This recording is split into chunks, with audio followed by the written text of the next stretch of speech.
Prefetto, ecco una sintesi di ciò che è la situazione. Lei ha monitorato in collegamento con tutti i 43 comuni della provincia, protezione civile, insomma ci faccia un sunto di cosa si sta vivendo attualmente in provincia.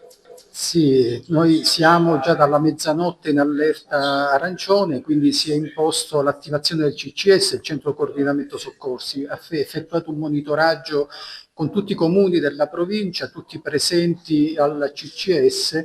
Nessuna criticità è stata sinora rilevata da parte dei sindaci, fatta eccezione ovviamente di leggeri danni causati dalle forti raffiche di vento, quindi qualche albero abbattuto, qualche impianto pubblicitario. Tutti i sindaci della provincia hanno adottato ordinanza di chiusura delle scuole, parchi, giardini pubblici, anche impianti cimiteriali, così come anche i mercati settimanali, quindi massima allerta da parte di tutti i sindaci.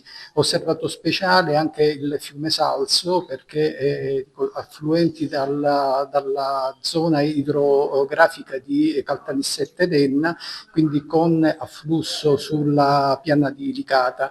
Anche qui i livelli non destano particolare attenzione, abbiamo un livello di 2,80 m attualmente, quindi sotto osservazione anche il fiume Salso.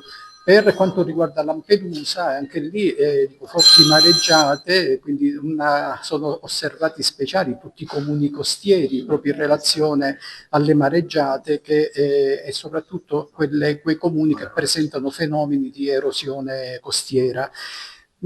Forze di polizia e vigili del fuoco tutti sul campo, operatori di protezione civile, vigili del fuoco operano con 76 unità nella terraferma, con 10 unità su Lampedusa.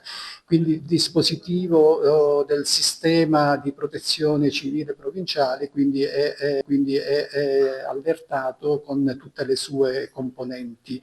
Quindi diciamo fino adesso, ecco, attendiamo adesso l'aggiornamento da parte del Dipartimento di Protezione Civile Nazionale, abbiamo adesso un collegamento proprio col capo dipartimento e vediamo di monitorare l'evoluzione nelle prossime 24 ore. Su Favara?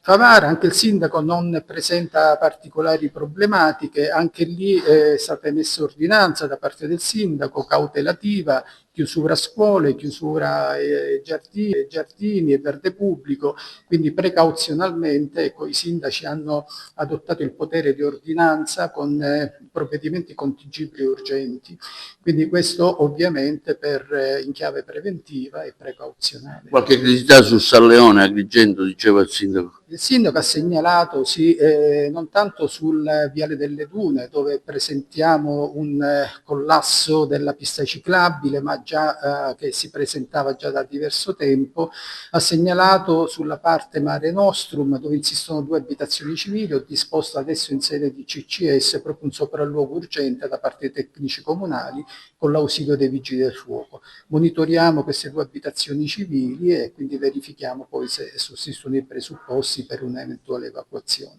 Lampedusa e Linosa?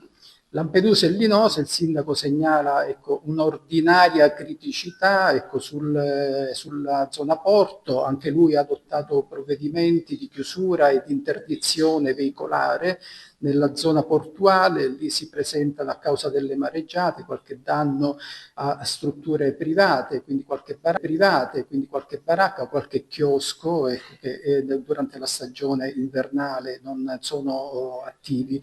Quindi anche su Lampedusa e Linosa diciamo che non si rilevano criticità di rilievo. Sul fiume Platani sì. Tutto sotto controllo, i livelli non sono d'allerta, quindi anche il libero consorzio comunale con il sistema di rilevazione e monitoraggio dei ponti proprio sui corsi d'acqua stanno effettuando un costante controllo.